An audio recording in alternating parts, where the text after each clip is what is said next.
legendary tales of introverts and extroverts, how your seat cushion really is a flotation device, and why legendary writer Dushka Zapata is never coming to my place for the weekend. All right. Hey ho, let's go. Hello, my legendary friends.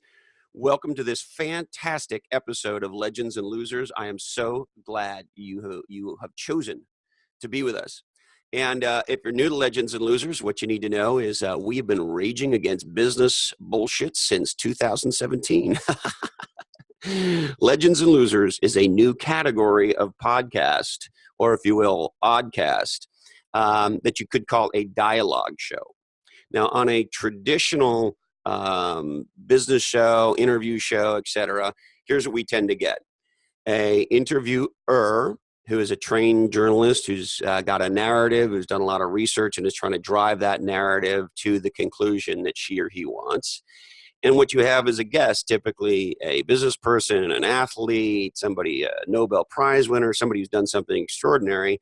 And typically people like that are very media trained, and they know what their talking points are.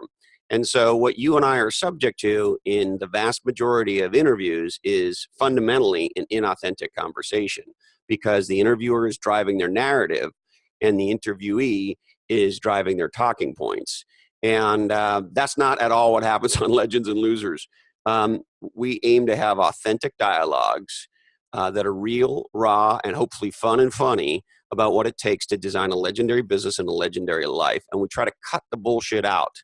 And the experience we want you to have is not an interview one, but a dialogue one of, if you will, eavesdropping in on what hopefully you find a captivating, interesting conversation where we cut through the bullshit, we cut through the talking points, and we talk like real human beings about real stuff that matters, particularly around how you design a legendary business and a legendary life. Now, today's guest is one of my favorite people on planet Earth. Her name is Dushka Zapata. And in my opinion, Dushka is one of the most important writers alive today. And part of why is the quality and power of her work, no question. And the other reason is sort of the medium that has made her famous. She has become famous primarily on a platform called Quora. And if you haven't checked Quora out, I would suggest you do so. It's fantastic. Quoura. If my dyslexia isn't getting the better of me. And the reason it's cool is it's a question and answer site. Anybody can ask a question and anybody can answer a question. And it's crowd empowered, if you will, in that the crowd votes for the questions and answers they think are most interesting. And on Quora, Dushka has close to 150,000 followers, and her work has been viewed over 95 million times. 95 million times. And the cool thing is everything she writes is in response to somebody's question. And what I love about her is she takes you on a magical mystery tour. So, for example, somebody might ask, should I break up with my boyfriend? And it's not unusual for Dushka to start off her response with something like, one day when I was 5, I was walking to school and I saw a butterfly. And at least my mind goes, now, Dushka, what does that have to do with this question?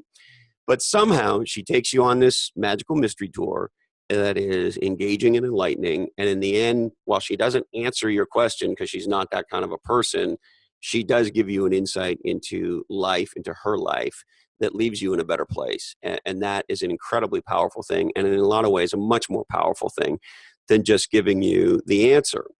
So she's got a brand new book out, an incredible new book called Your Seat Cushion is a Flotation Device and Other Buoyant Short Stories.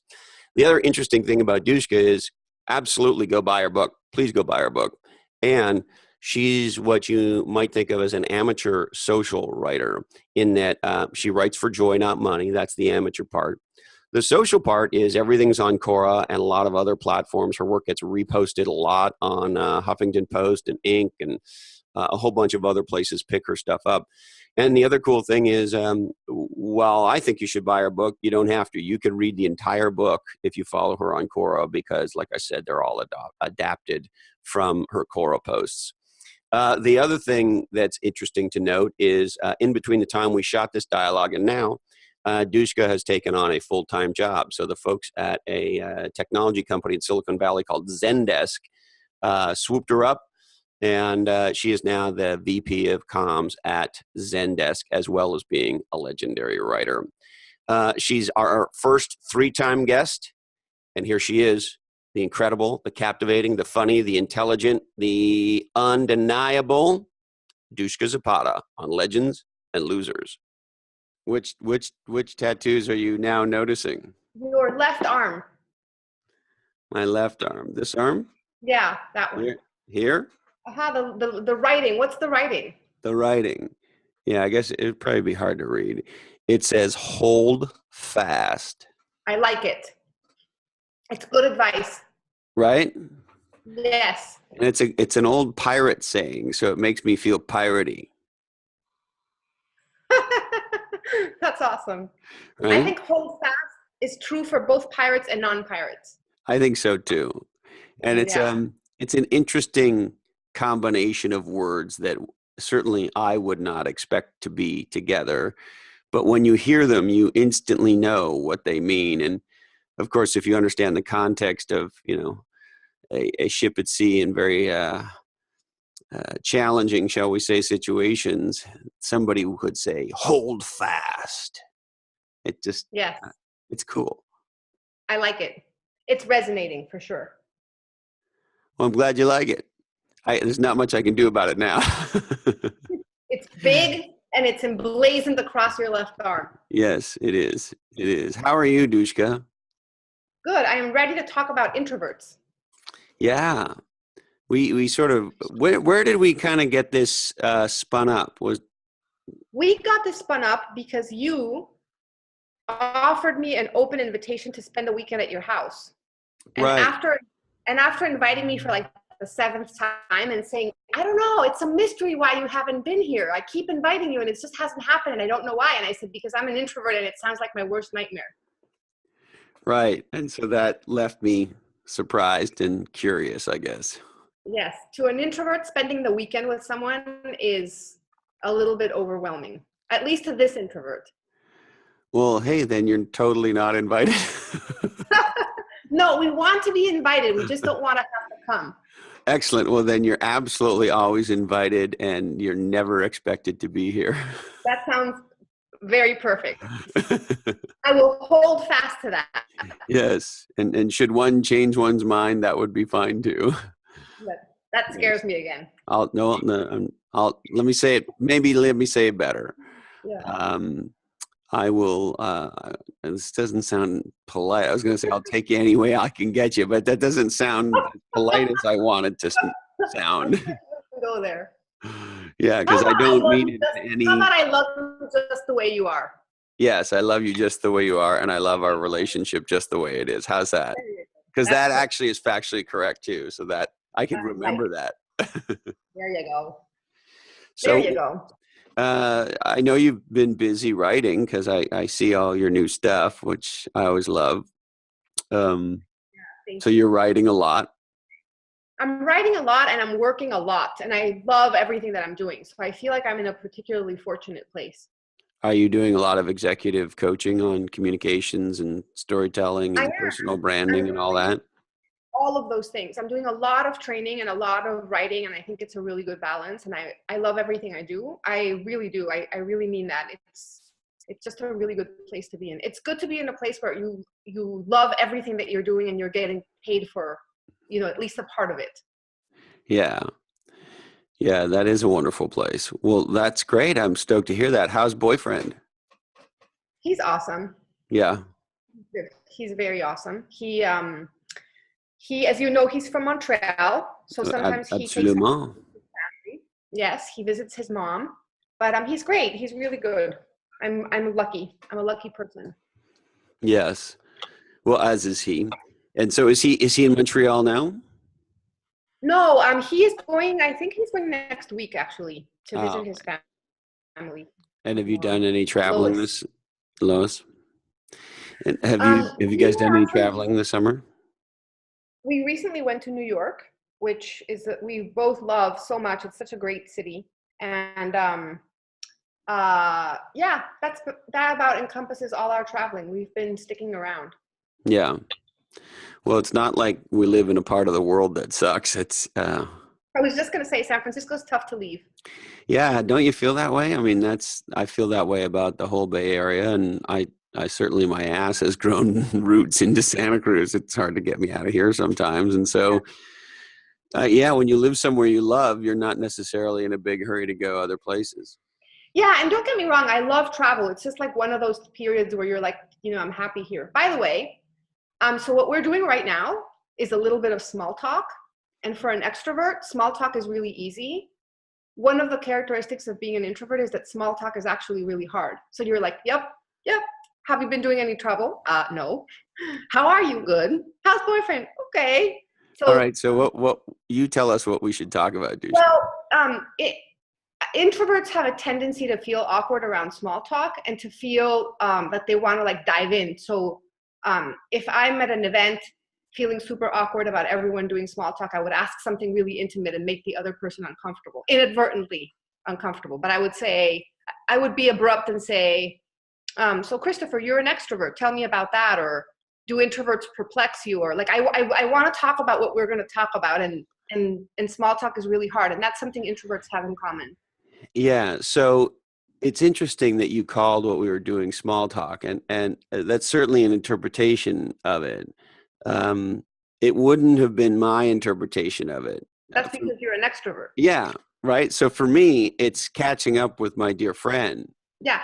So let me tell you what the social cue feels like. So if you're among strangers and you do small talk, what you're really doing is going, hi, I'm not going to hurt you. I'm safe. It's safe to chat with me. Hi. And then the other person goes, hi, I'm not going to hurt you either. It's totally safe to talk to me. And so you're like circling around each other, getting each other's bearings. And that's like an introduction. An introvert is like, I don't know what to say. Like, I don't know how to expand on that. With an introvert, introverts have it. And by the way, it's not that one thing is wrong and the other thing is right. It's just a matter of preference. It's just a preferential thing. So an introvert feels awkward. Like there's a sense of difficulty or like tension around small talk. And we tend to want to dive in. So I would say something like, Christopher, we said that we were going to talk about introversion and extroversion. Should we start by defining it? And your instinct is, well, let's say hello first and let me see how you're doing. So it's just a dance when two people have different preferences, and especially when two people have different preferences and they're both coming at each other from a place of love, like you have your way of connecting and I have mine, and you don't realize that the other person is like, I just need to say hello first and do a little small talk, and the introvert is like, I just want to dive in, but I'll small talk with you. So I don't know. I think people are interesting, and I think that social dynamic is interesting. So first of all, I love all of that. I love that you interrupted me. I love that whole thing. And the other thing, I just want to be clear for you and me. If I do that again, and I probably will, you have 100% permission for the rest of my life with you, which is for the rest of my life, to just interrupt and say, hey, Christopher, let's talk about introverts. Yeah. Like you lead. I love it. That's great. Fantastic. Cut me off. Remind me to come to you as opposed to make you come to me, because fuck making you come to me. I'll come to you. Even if you have to whack me. Yeah. And I feel really comfortable. Well, particularly comfortable around you and like interrupting you when I need to, but I feel comfortable sort of like cutting to the chase whenever I need to, like in a meeting or, whenever small talk has gone around long enough, I'm like, let's get to the point. But more importantly, I think that for introverts, when they interact with extroverts, extroverts always wonder if whatever's the dynamic that is taking place is personal. So I'll give you an example. The fact that I don't want to spend the weekend at your house, I mean, not that I don't want to, the fact that it's a source of tension or that it would make me tired has nothing to do with my feelings for you, right? Or if I know that. Yeah. So if an extrovert invites you to a party and then says, you always miss my parties, do you not love me? And the introvert is like, the fact that you're inviting me to the party is awesome, but I don't like parties, and it has nothing to do with our affection. The same way as if the phone rings and I look at the phone and I see your face on my screen, I put it into voicemail and I call you back later because I need to like prepare myself for a call. And that's a very introverted thing. And for extroverts, picking up a call on the fly is not something that they have to think about. It's just easy. And for an introvert, a dead giveaway of an introvert is that they usually don't pick up their phone. They want to text or they want to get back to you once they're ready. It's so interesting. Although I, as a former CMO, if I don't recognize the number, I don't answer the phone. Yeah, that's true too. But if I That's see a someone, profession thing. Yes. yeah, I agreed. But I think sometimes, for example, I can be thinking, I can't wait to talk to Christopher or Amit, or I can't wait to talk to boyfriend or my mom. I have to call my mom. And I see any one of these people's faces on my phone and they're calling me and I'm not ready, just like ready for social interaction. And I call them back within 10 minutes, but I need the sort of the mental readiness to call back. In fact, we always do readings of what I write on Quora, and I will read you. There was a question that says, what are some things introverts think about? And I'm going to read it to you because it includes this whole concept of picking up the phone. So my answer to what are some introverted thoughts is, oh my God, my plans just got canceled. Yes. Please turn the volume down. It's way too noisy. I just want everyone to go away so I can write. I'm so sorry I haven't seen you. It's just that I need space. No, I can't throw a party at my house because no. Oh my God, my significant other is traveling for work and I have the place all to myself. At a party, what the hell am I doing here? No, please, no small talk. Wow, open office floor plans are the worst idea ever. No, I definitely don't want to brainstorm. No, I definitely don't want to walk through that document. Yes, I do prefer to have lunch by myself. I'm back in my apartment. The sound of the door closing behind me makes me want to break out into song. My phone is ringing. Why can't people just text me? No, I don't think I should go to the party because I need to relax and have fun. No, I'm not going to love it. Being an introvert is awesome. You don't need to fix me. Oh, I love that. You know, I used to be married to an introvert, so there's a lot I see in all of that. Yeah. Boyfriend is an introvert. He's more extroverted than I am, but he's an introvert. So we're not that dissimilar, but he definitely needs more social interaction than I do, and he just goes without me. Yeah.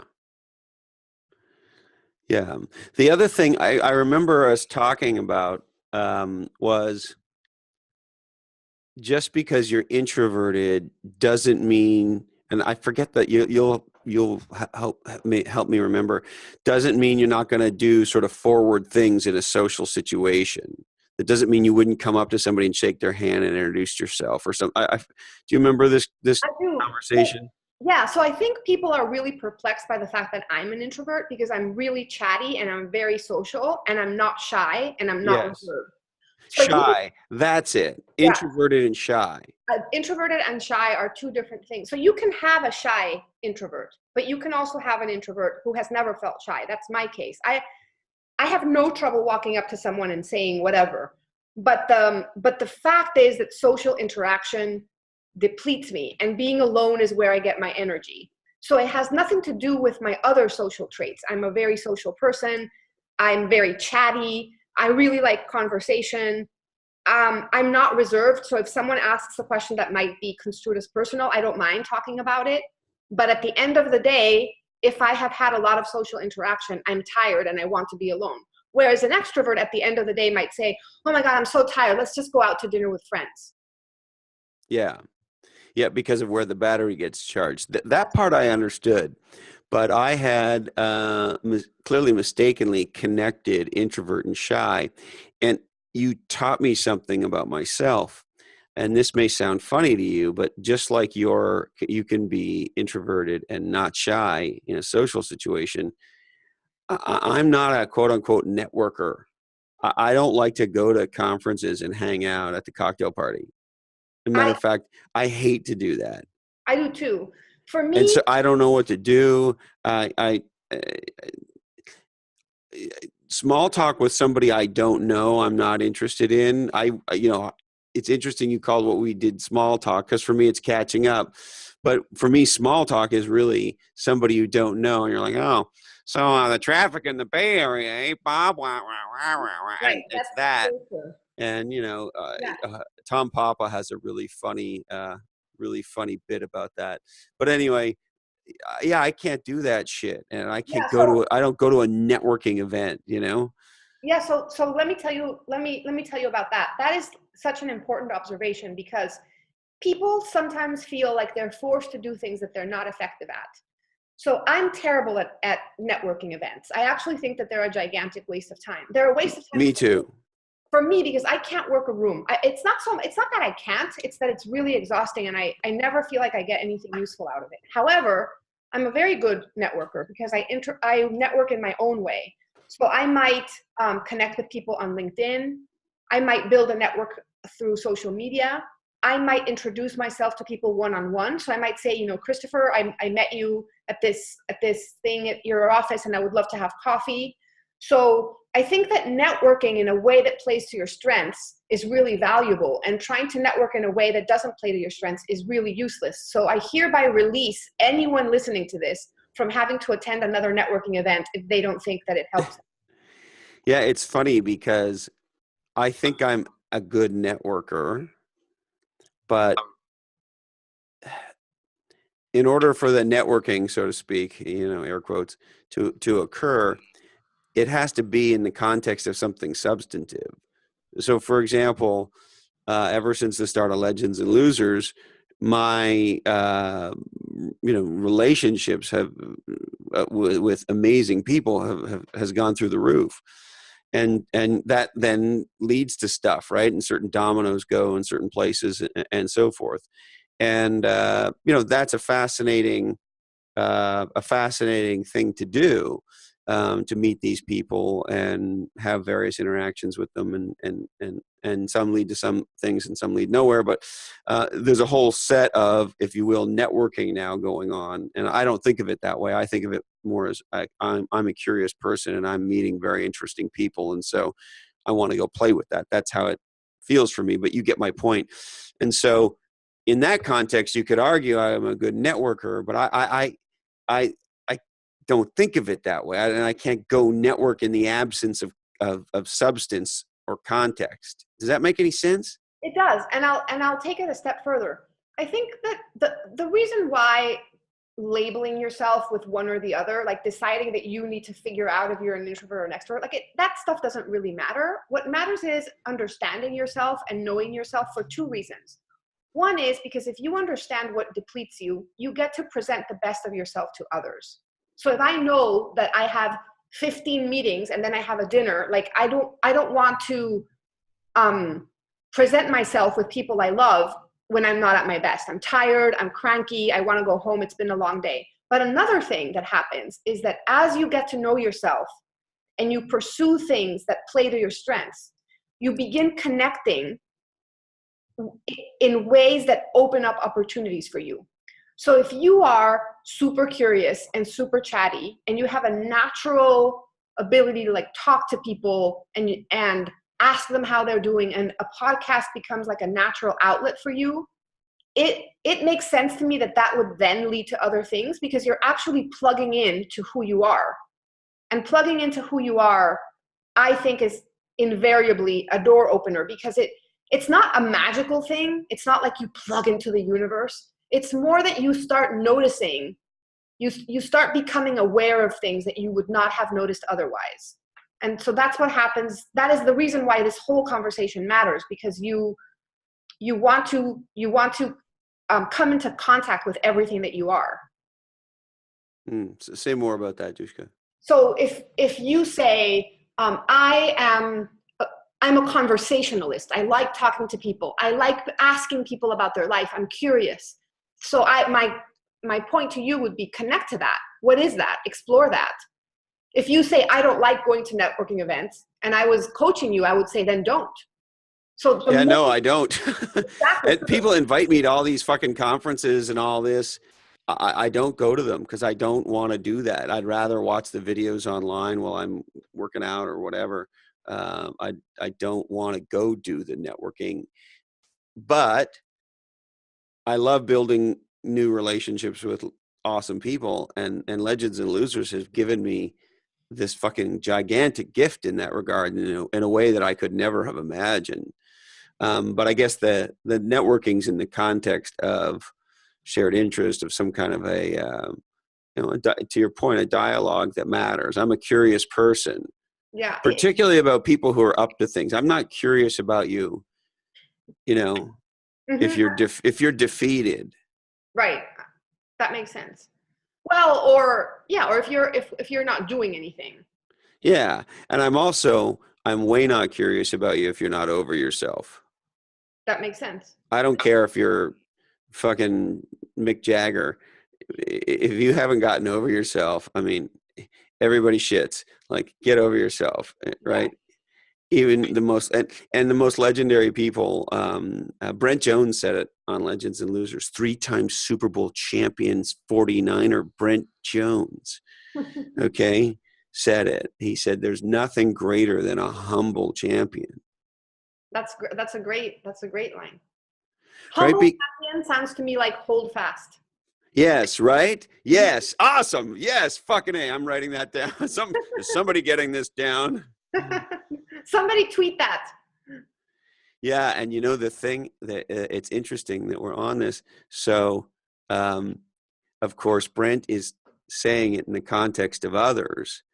And, his best friends are Jerry Rice. And, you don't know who any of these guys are, do you? No, But I'm not even just pretending. so here, just to understand the following. So the 49ers are an awesome, legendary franchise, right? No question. Mm-hmm. You got that, right? Mm-hmm. Sort of. Yes. Yes. And they've won 5 Super Bowls. Mm-hmm. Brent won 3 of those. So that's kind of where he is, right? Yes. Anyway, so long story longer, he's describing how powerful a humble champion is, and he's friends with all these incredible players. And of course, what's obvious is what a humble champion he is. Right. And I'm sitting there and I'm just in the presence of humble champion, because I'm sitting there going, holy fucking fuck. This guy's a 3-time Super Bowl champion. After doing that, he becomes an incredibly successful venture capitalist. He co-founds a firm that ends up having over 5 billion under management, successfully sells that firm, retires, and is now in a whole new chapter in his life. And I don't know exactly how old he is, but roughly mid-50s. And you just go like, what is going on in this dude's life? Like, this guy's having one mf'er of a life, and yet he's the most humble, self-effacing, but not in a bullshitty way, but in an authentic way, because he seems to have a real reverence for, man, the ball could have bounced a very different way. Right. And also, it sounds like he has an ability to sort of like reinvent himself, like do really well at one thing and then go and do really well at another. Yeah, he says some really interesting stuff that you, I think, would like around identity. Mm-hmm. That for him, and I forget exactly how he words it, Dushka, but Brent was his relationship with himself. Brent was, I'm playing football right now, and I'm loving it, and this is part of my life, but it's not who I am. I'm not Brent Jones, 49er. Right. I'm Brent Jones, and I'm a 49er, and I'm a Super Bowl champion, but I'm Brent Jones. And this is sort of like one use case of myself, if you will. No, I completely understand. I think it's making the distinction between what you do and who you are. And I think that the ability to make that distinction is all about, a clear identity and not feeling like you don't know who you are if what you do radically changes. Yeah, and I think in Brent's case, best I can tell, his identity is broad, right? So he's very much a dad. He's very much a husband. We talked a lot about his dad because he has a legendary dad in the sports world, and his dad's a professor, a teacher, or was a high school teacher and a legendary football coach. And so, he's all those things for himself and probably many more, and so I, of course, don't know what it's like to be a woman, but I think a lot of guys, myself included, can get to a place where our identity is almost all in one thing. Yeah, I think that that's a very human thing. I think that transcends gender. I mean, think about being a teenager and not knowing what you're going to do next and how frightening that is, and think about how that really happens to you frequently, how your identity changes when you become a wife, how your identity changes when you become a mother, how your identity changes when your kids leave home, what happens when you lose your job, or when you are fired, or when you quit and you're going to start another job. Like, all of those things leave you wondering, who is it that I am? What happened to what I was doing? What happened with all those hours that I put into whatever? And I think that what happens when everything, when the dust settles, what happens is that you realize that your identity didn't go anywhere. It was just something that you were doing, not who you were. Yeah. Yeah. I think that's a very powerful insight. Now, I would like to circle back a little bit. At the beginning of our dialogue around introvert, you used the word preference, and I wrote it down. Yeah. Can you kind of expand upon what do you mean by preference in this context? Yeah, I think that what I mean is where you tend to go first, where your brain goes first. So I'll give you an example. I'll give you an example with my friend Amit. So Amit is one of my best friends, and he is the most extroverted person I've ever known. Like, all he wants is to be surrounded by people. It blows my mind. He is incredibly extroverted. And I love that he's one of your best friends. It's so fucking perfect, isn't it? Right? Isn't life perfect? It's so perfect. And actually, I will tell you, I don't want to digress from your question, but I'm going to digress for a second to tell you how amazing it is to go to an event with him. Because I stand near him and smile, and he does all the talking, all the moving around. He introduces me. He actually wrote one time in a badge that he had to stick on his shirt. The badge asked the question, "Ask me about," and then a blank, so that it would make mingling easy. And he wrote, "Ask me anything about Dushka." And we walked around, and he just talked, and it was an awesome event because he did all the work, and he was so pumped afterwards because that's how he gets his energy. So anyway, he used to have an office very close to where I live. And so he would text me from downstairs and tell me that he was here at my house. And that to an introvert is incredibly difficult. And so if I looked at my phone and saw that he was like, "Hi, I'm right outside," and he would actually, like a stalker, send me a picture of my own house from the outside. And so I would look at the phone, and where my brain would go first was, "Oh my God, I need to hide." Like, it was so like a knee-jerk reaction. And then when I got pretend I'm not here is what I'm going to do. That's how I'm going to deal with this situation. I'm going to manage the situation. One of my best friends in the world is surprising me at my front door. Yes. And my reaction to that is pretend I'm not here. I am diving under the bed right this moment. And then from under the bed, I would say, "Wait a second, it's lunchtime. I haven't eaten. I love him. This is cool. I can do this." And I would crawl out from under the bed and go, "Sure, I'll be right downstairs." So what I mean by preference is where your brain jumps to first. And then when you come to your senses, you're okay. It's like, "Honey, do you want to go to a party?" "Nope, I don't." And it's like, "Babe, when we go to parties and you're already there, you have fun, it'll be okay." And so you're like, "Okay." And then you go and, you want to leave early. And have you been spying on Carrie and I? Is that what you've been doing? This is no. Because I just turn into a grumpy old man. The answer to anything is no, I don't want to do that. I don't want to do that. And then it's I don't want to go there. Okay, so the "I don't want to go" is a preference. And then you sort of brace yourself. So when you say preference, I want to sort of tickle on this one a little. Do you mean sort of frontal lobe, like I'm actually making a choice? Or do you mean sort of more like thrownness, like I just sort of, for some reason, land here? I Because when think, you say preference, to me, it makes me think like I thought about this. Like you say, oh, well, what beer would you prefer?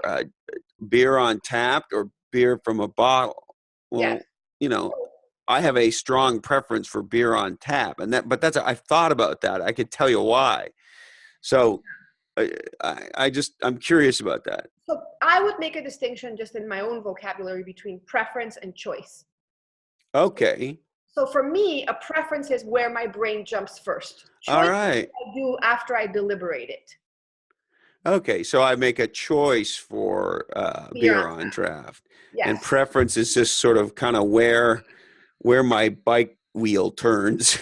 Yeah. So to me, preference would be, do you have a tendency to be neat or tidy? Do you have a preference to prefer surrounding yourself by people or being alone? And then a choice is, I prefer to be alone, but I choose to go to the dinner party. Given the preference, I want to be alone. Given the choice, I often go out because I love my friends and I'm actually quite social. I just need a moment to have the ability to make that choice. Okay. I never got or heard or held that distinction, but that makes total sense. So in that context, the phrase sexual preference always sort of made me scratch my head because I equated preference with choice. Yeah. So when you delineate it or you break it down, Yeah. as as the kids say today. Yeah. So I had never thought about it in that context, but you're born with a sexual identity, what I would call preference, but you're not really choosing it. It's part of who you are. Right. So I think that my distinction between preference and choice in this case would stand.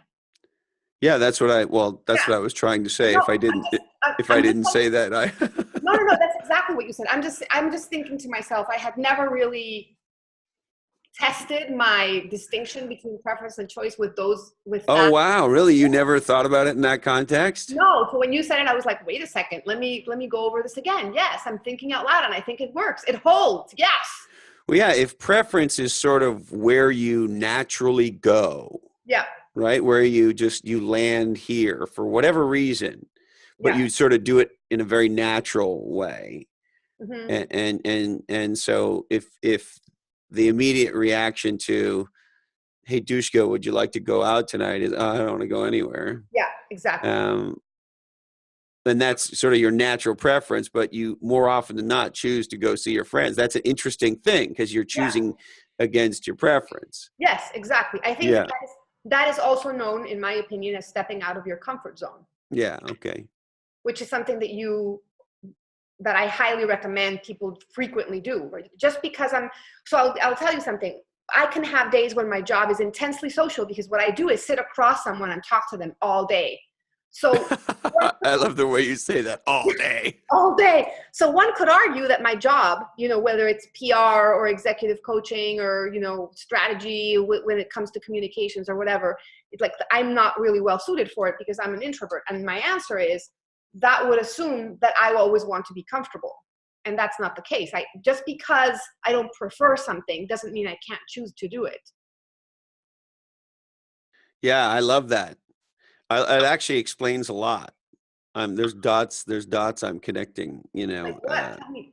well, I'm thinking about the conversation I had with Eric Weinmeier, the blind athlete who was the first guy to summit Everest and then the first guy to solo kayak the Grand Canyon and first guy to do all 7 summits. I mean, an extraordinary athlete and an amazing guy, like just whew.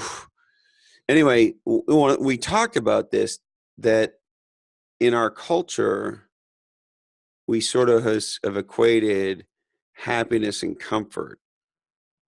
And there's absolutely scenarios where that is, of course, true.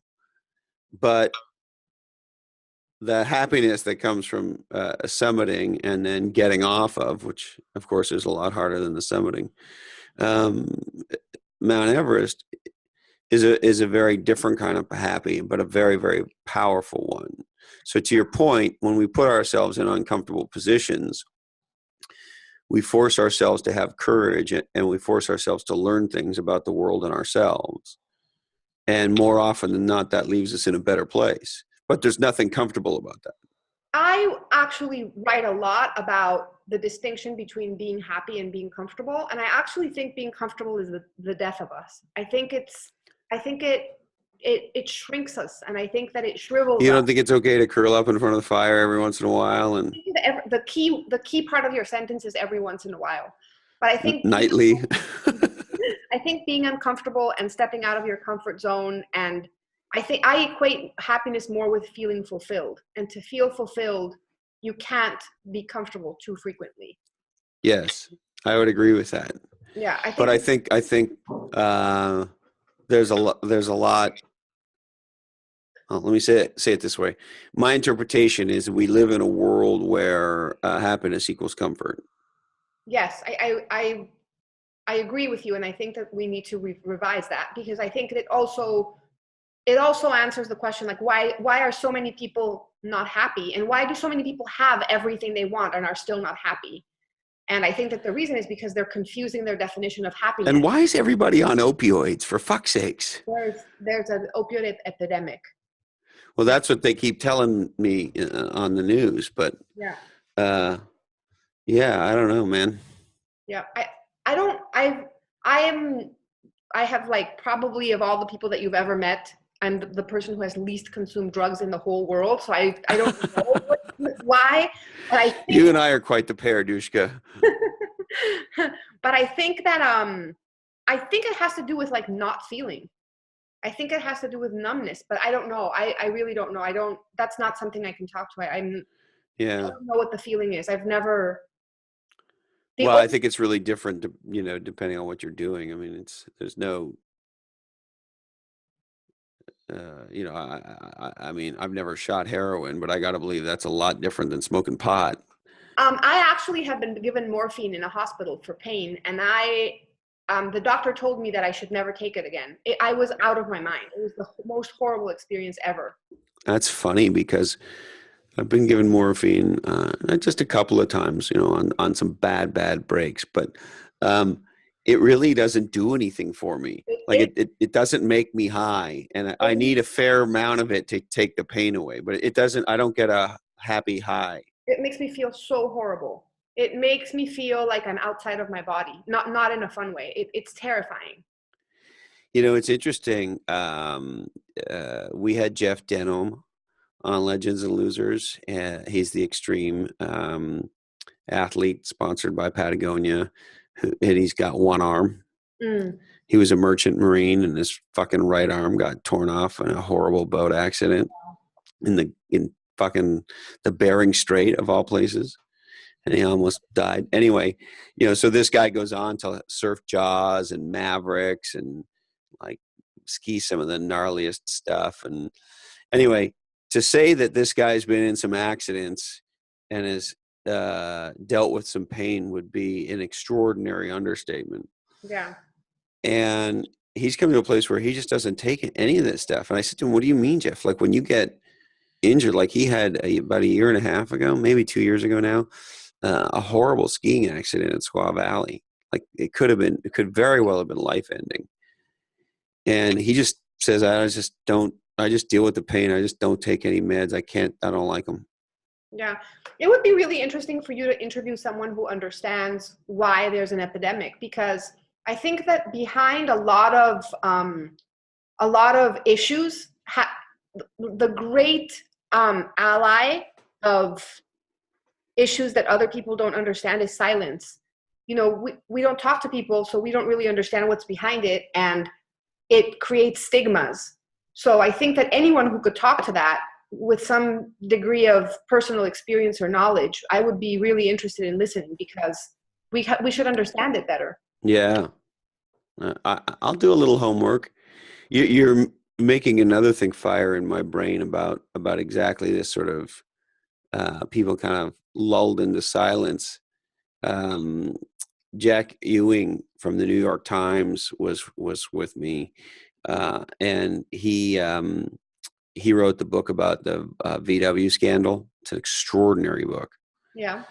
And people inside VW knew that they were rigging the software and lying, and therefore 40x over polluting for Yeah. 10 years and did nothing.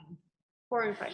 But he said, of course you sort of are mad at them, but he said the culture and the environment, there was nowhere for them to go. There was no other jobs. Everybody in the town works for VW. Like there's just, you got to understand the context that creates that, right? Yeah, but absolutely. So I have so many thoughts. I'm going to see if I can put them in some sort of order.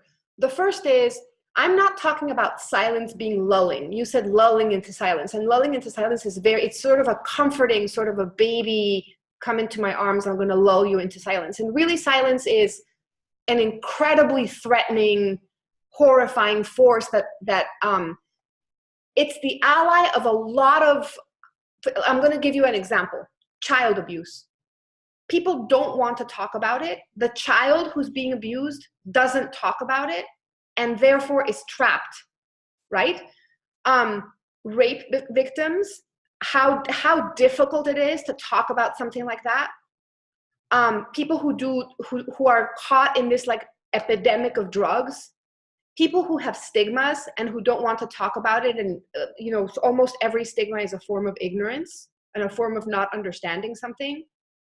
So that is sort of a gigantic category of silence that contributes to us not understanding, like not cracking open, not shedding light on a lot of terrible things that happen that we just don't fully understand. And then you have another side of silence, which is the complicit kind, which is like Elie Wiesel, who is a survivor of the Holocaust, said that if you were silent, if you saw evil being committed and said nothing, you were an accomplice.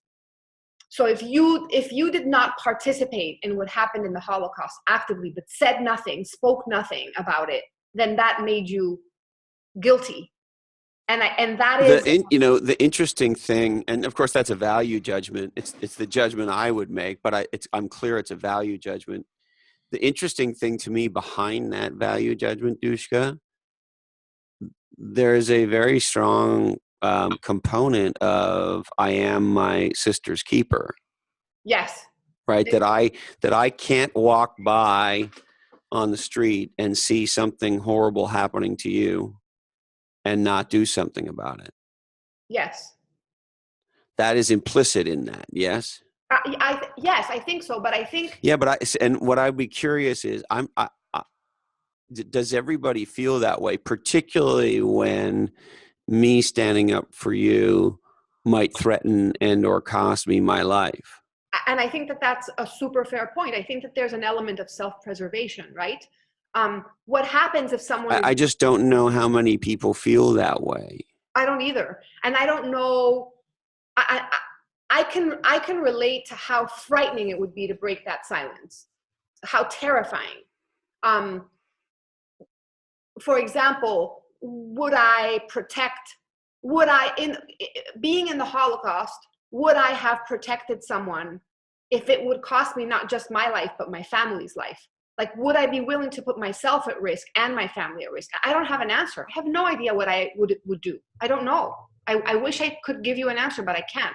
And I think that holds true across many different scenarios. And people like you who work on the other side of a microphone and who are interested in all of these issues have an opportunity to shed light on stigmas that I think we should be looking at more clearly. And that cuts across many different things. But us talking about, you and I being ignorant about why do people do opiates and why is this a huge problem, I think I definitely would want to know what the answer is. Yeah, I don't know, because I've taken those drugs at various points for pain, primarily because of, athletic accidents of one sort or another. Right. But I remember when I don't know, is Vicodin an opiate? I don't know. I think so.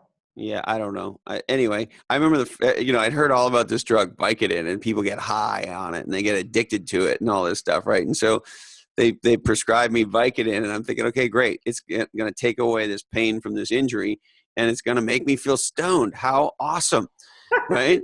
And so I'm looking forward to this. fucking nothing. Yeah. I mean, it helped with pain, but it didn't do shit from a get high point of view. So I don't know. And maybe I haven't tried enough of these things because I'm not a big drug taker typically, but none of these things ever gave me any feeling associated with them that would make me addicted to them. So I don't know why people are addicted to them. And I'm not trying to be stupid or, No, I don't know I either. just don't know why people take these things. Yeah, I don't either. Boyfriend had a motorcycle accident as a result of which he broke his back, and he was taken to the hospital on a stretcher, and he says he was in agonizing pain. And he was given morphine to manage the pain, and he says that he was in agonizing pain, and suddenly he turned to the doctor standing next to him and said, "Oh my God, I have never in my entire life been more comfortable than I am now. Like what? Like remind me the position I'm in. I feel so comfortable." And the doctor was like, "Yep, the morphine has kicked in." Like he just describes it as this sense of like nothing hurts, everything is really comfortable. Yeah, see, I didn't get that. Maybe they need to Yeah. give me more. Yeah. Now I understand other things, I understand other why people do other things, but Yeah. opiates, no. I have an inability to relate to any form of drug use. I genuinely don't understand. It's not something I can relate to. I don't like the sensation or the promise or the feeling of like not being in my full capacity of my senses is not at all attractive to me. Well, but you have a glass of wine every once in a while. I have a glass of wine really, really rarely. Yeah, so if you're, then you don't do that stuff. I Yeah. mean, if you were getting drunk, then you'd at least you'd have a basis of comparison for being Yeah. stoned. But, it means you don't do that stuff. I just don't. And it's not coming from a place of I don't and I judge people who do. I think each person should do whatever it is they feel like doing, and I just don't relate to the notion of like feeling like I'm not in full capacity of my senses. It's just not attractive to me. And I understand that it's attractive to a lot of people. A lot of like the feeling of, oh my God, I just got home from a really long day, I really could use a drink. I don't understand. I don't know what that means. I'm thinking I could really use a dark corner where I don't have to talk to anyone. Are you suggesting that more extroverts are alcoholics than introverts? I'm not making that suggestion. That would be an interesting thing to explore, because I think that a lot of introverts who can't find that space find solace in other things. So I don't know. I think it could go either way. Yeah, probably. There's probably no connection for any reason. Yeah, right. Probably not. And especially because being an introvert or being an extrovert only refers to how you get your energy. So, I think people could find ways to, solace for that in a variety of different ways, regardless of whether you're an extrovert or an introvert. And what do you think the, main thing extroverts need to learn to be better cohabitators or co-communicators or collaborators with introverts? I think the single thing is don't think it's about you. Yeah. Because I think that it's so easy to be hurt. If I tell boyfriend, I just really need, he actually tells me too, I just need I'm just going to sit in a dark corner right now. If I say, oh my God, but I haven't seen you all day, or how was your day, or tell me about your day first, that would be really invasive. Or if someone said, you never come to my parties, or I never see you anymore. Like, I think if extroverts don't take it personally and just understand that it's something that we need to be civil, that would be my main thing. And then what do you think is the number one thing introverts need to do to better connect with extroverts? I think understand that that's where they get their energy. Like, let them be free and go off and socialize. Yeah, and run around the hood. Yeah, run around and invite, 17 people. Whenever Amit and I get together, he's like, you want to have coffee? And whenever I show up, I'm like, he invited 17 other people. Yeah. That's what he does. He just wants a lot of people around him. Yeah, when we invite the boys over for the fights, the boys come over for the fights. Exactly. All right. Is there anything else, Dushka? I don't think so. It's always such a pleasure to talk to you and see you. I forget that that we're actually talking, being heard. Yeah, I do too. It's really fun. This platform has given us a great excuse to communicate on a pretty regular basis. It really does. And a shout out to Jackie. Hi to Jackie is what I'd like to add. Yeah, she's doing great. She's awesome. I love her. Yeah, and she's such a huge fan. Hey, when does the new book come out? November. Will you come back and do a reading for me? Definitely. I would love to. That would be great. What, remind me again the title? It's not, it's actually, I have never talked about it. I'm narrowing it down. Okay. So not ready to disclose yet. No, it's actually really not ready. I'm debating between a couple of things. So as soon as I land on one, I have a preference, but I haven't made a choice. There we go. That's great. And are we working on art yet, or are we too early to be working on art? We want to get the name first. You mean the cover? Yeah, cover art. Yeah. As soon as I have the name, I'll work on the cover. Yeah. So we're gonna. Yeah. We'll go in order. We'll go in order. Yeah. But the actual book, the contents of the book are almost ready. So you feel like the manuscript is in good shape? Yeah, I think it's like maybe 90% there. Wow. Yeah, every 6 months. And this is 4 or 5? This is 4. It's 4. The fourth book I put out. I started with the first one, and then I put one out every 6 months. Wow. You are so prolific. I love writing. You really do. Holy shit. Like every time I log on to Quora, it's like, wow, I can't keep up with you, girl. Yeah, I know. I just have to look for, ones that catch my eye for one reason. At least I have an outlet. Yeah, right? Yeah. Isn't it great? There's somewhere to yes. let it out. Yes, exactly. There's it's like, just give me like a receptacle. Yeah. Jeez, this could go terribly. Do you remember the Jay Giles band? No. Their big hit was na na na na na na na na na. The angel is my angel was a centerfold. Yes. Anyway, they had a very sort of over the top and fun, playful frontman named Peter Wolf, and I forget now which song it was.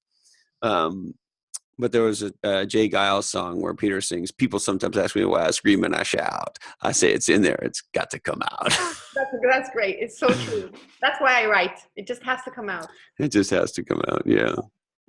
All right, my love. Have a great weekend. Will do. You too. Exactly. Hugs to everyone. Absolutely. Bye. Bye. Whew. There she is, Dushka. Thank you, Dushka. You mean the world to me. And if you know somebody else who you think would enjoy this conversation with Dushka, certainly as much as I did, and I hope as much as you did, please share with them right now. And we would love it if you checked out our brand new website at legendsandlosers.com and subscribe there. That way you never miss any of the hilarity. All right. We would like to thank HarperCollins, Instant Classic, Play Bigger, How Pirates, Dreamers, and Innovators Create and Dominate Markets. Equity Directory, connecting startups to the talent and resources they need to build legendary businesses. Our good friends at onelifefullylived.org. Dream, plan, and live your best life at onelifefullylived.org. Pursuingresults.com. They produce legendary podcasts, and this one too. Speaking of podcasts, if you're a thought leader and you want to get your leading thoughts on podcasts, Interview Valet, the leaders in podcast interview marketing. Check it out at interviewvalet.com. Our good friends at NetSuite, #1 in cloud ERP at netsuite.com. Category Design Advisors, working with leadership teams to dominate new categories at categorydesignadvisors.com. The incredible bestseller by our friend and guest, none other than Eric Weinmeier. The book is called No Barriers, a blind man's journey to kayak the Grand Canyon. And you can check out Eric on episode 47. Our good friends at Mint Systems in Santa Cruz, California, Mint with a Y, green buildings that make money. Rapid Media, legendary marketing outcomes at rapidmedia.com.au. And the Garlic Marketing Show a great marketing podcast that does not stink with our friend Ion Garlic and Tahoe Truckee Homes, TahoeTruckeeHomes.com. Make your dreams in Tahoe come true with a brand new house. We would like to remind you that today's Oddcast is the sole property of the Legends and Losers Oddcast Network, and we would love it if you shared the shit out of it. All rights do remain disturbed, and we must tell you that Legends and Losers is never tested on GMOs, and we have to warn you, this Oddcast is produced in a studio that does contain nuts and may contain forward-looking statements, backward-looking statements, present moment-looking statements, and completely idiotic statements. Support your local author. Don't be lame. Get out of the passing lane. Thank you, Candy Dandy. Never turn your back on the ocean. Always shower with a friend.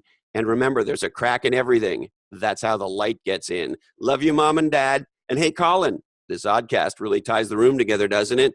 Our deepest apologies today go out to Harvey Weinstein, co-founder of the Weinstein Company. Sorry, Harvey. We just ran out of time for you. That's it, my legendary friends. Thanks for checking us out today, and we look forward to seeing you again very soon on another episode of Legends and Losers.